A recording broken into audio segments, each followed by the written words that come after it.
All right, guys, back on another one. Just filmed the video of Jagger's bike, so you guys have seen that thing. And now we're about to dive in to the 2006 RMZ 250. So we're about to see what's going on with that. But first, I need to clean off this tool cart because it is absolutely gross from sitting in the garage.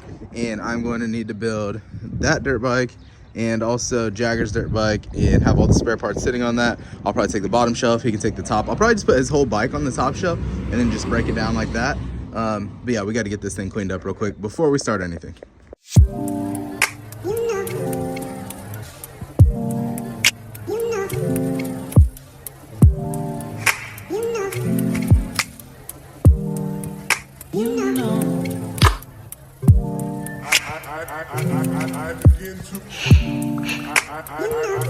I begin to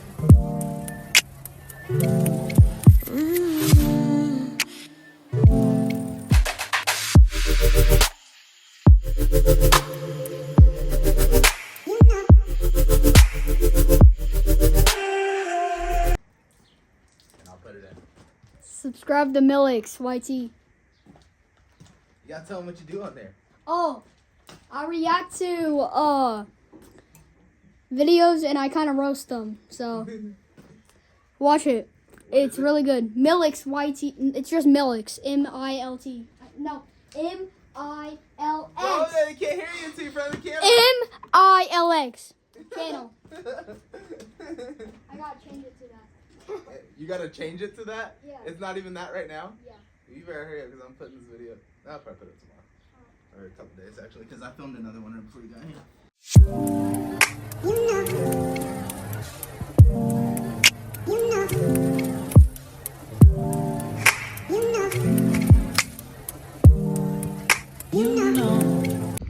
Alright, now we're gonna start breaking this thing down, toss some parts on the rack, and try to get to the bottom of this whole locked up Kickstarter deal.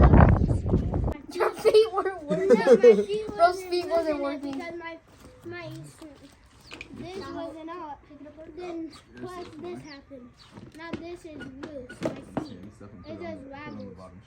Oh. Actually, yeah, put it on the bottom shelf. This is what happened. My feet does waggle.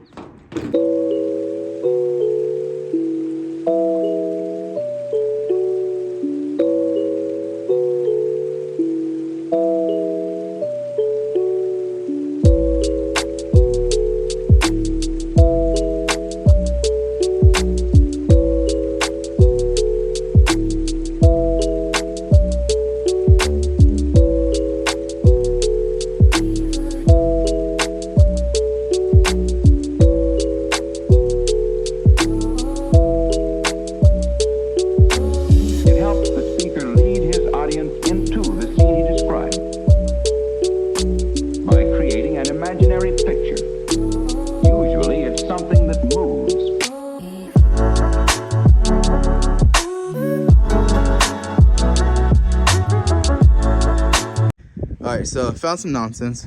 Pulled this up. The clamp is all the way tight, and it was not, like, it was just loosely on there. So, going to probably replace this gasket.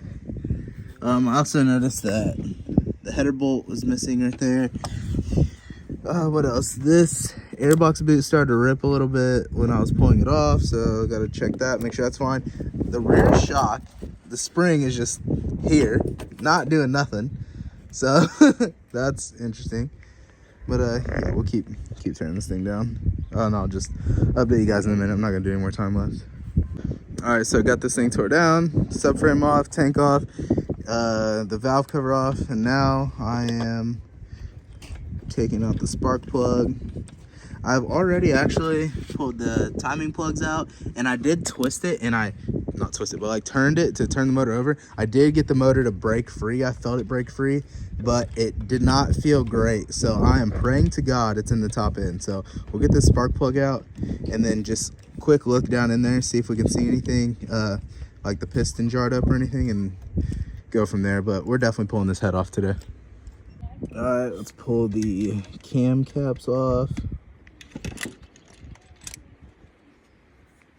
See what those look like. That one looks pretty good. That's good. I'm really, really hoping that the head is good on this thing. Some light scoring on that one. Maybe not light, actually pretty heavy in the back. And I think that's because they didn't have this thing torqued down, but we'll see. Because this back bolt is completely loose. Alright, pull this off. And this can drop down in there, I don't care because that's actually coming off. Let's pull this cam off. Let's see what's going on here. I feel some what appears to be scoring right here, but I don't know if that's normal or not, because that would have been, yeah, I don't know, I'll have to figure that out. That might be fine. I think only the shiny parts make contact. I think that's fine. I think that's just the casting mark. All right, let's pull the exhaust cam off. See what we got going on here. Oh yeah, I think that's just casting mark. So the cams actually appear to be in good shape. Let me feel these bearings. The bearings feel smooth on that one. Bearing feels smooth on that one too. Okay, so the bearings on the cam feel pretty smooth. Now let's take a look at the top of the head. Okay. There's some visual wear, but no physical. Okay, so the top of the head is good. We'll pull the, actually I'll leave the shim buckets in right now. And then we can pull those out later. But let's get this head off. Before I forget, which I actually almost did and I have done before, need to drain out what little coolant is in here. I see a tiny bit down there, but from what I gathered, there's none in there really, or it's actually low at least.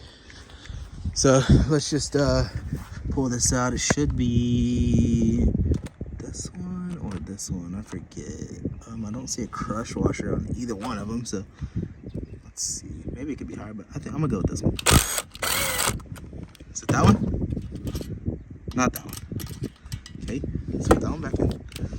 Unless it was that one and there's just none in there. There we go. Ah! No! I just dropped the bolt in there. That's all right, whatever. Oh my goodness. Anyways, let that stuff drain out, and then we'll pull the head off. All right, the head is off. Some slightly decent news. It looks like the piston so far is intact, and the head is good. So, man, it's a little bit bittersweet because I'm happy the head is fine. But that just means our problem is further down, and I would almost rather replace the head than the crank. Although I know the head is a little bit more expensive, the crank is more work. So we'll keep digging. I'm not sure how much more I'm gonna do today because I have to get ready to eat dinner and stuff and kind of wind down for the night with the kids. But yeah, whether I keep going right now or not, this video will keep going. We will diagnose in this video. All right, guys, literally 30 seconds after that clip, I started pulling off the cylinder head, and holy smokes, we are way better off than we thought for $900. So I noticed it was super hard to pull off, right? And one of the things I noticed is, I don't know if I'll be able to find it. There's a broke ring on here. Oh yeah, it's right here. This ring is busted, okay? But look, oh, it's actually not busted. Look at this piston. This piston started to melt to the cylinder walls. Where's the cylinder? Where's the cylinder? Where did I just set that thing? Oh, it's right here. Look at that. And I'm guessing that came from potentially overheating because it barely had any coolant or whatever. But all that happened is the piston is trash and the cylinder is trash on this thing. Look at the crank. The crank, obviously there's like some material in there, and I'm gonna flush it and wipe it out as much as possible. But the crank spins perfectly fine, perfectly freely. No play. Let me see. No up and down play. Tiny bit of side to side. That's fine. That won't Nothing's wrong with that. Again, the top end is fine. I will do the valve clearances when I put it back together. But guys, literally, this cylinder in this piston, that's like a $200 fix.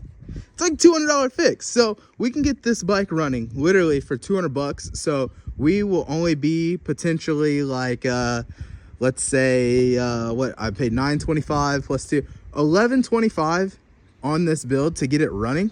Obviously, we're gonna do tires, we're gonna do, you know, chain and sprockets, we're gonna do grips or whatever, but I'm doing that because I'm keeping the bike. If I didn't want to keep the bike and I just wanted to get it running and just sell basically a running clapped bike for $2,000, I could do that, but I'm not gonna do that.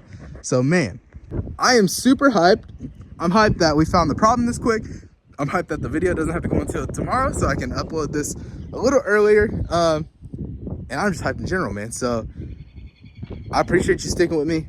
In the next video, we will be probably doing some other repairs to the bike while I'm waiting for the parts to come in for the engine. I'm super happy we don't have to pull this engine out of the frame. But yeah, so we'll be doing tires. Again, like I said, we'll be doing chain and sprockets. We'll be doing grips. Obviously, you know, we got to put the graphics on it, but that'll be down the line. And we need to do fork seals. Cole, my buddy Cole said that he's gonna help. He's been in the videos before. He's gonna help me with the fork seals. I don't remember ever doing fork seals. Maybe I have, I don't recall. But again, man, I'm super hyped. I'm super hyped. I hope y'all are too. And then we got Jagger's bike to work on as well. So man, we got a lot going on, and I'm really wanting to be riding in like 3 weeks. That's my goal. Maybe sooner, but 3 weeks is my goal to be riding. Me and the wife have a couple trips to take, going just traveling, but in between then I'm gonna try to work on this and get this thing running and man, be shredding. But anyways, I appreciate y'all sticking around, and thanks for riding this journey with me. If you have any insight on these bikes on this year, for guys that rode back then, please let me know. Things that I need to be doing on this bike, things I need to watch out for.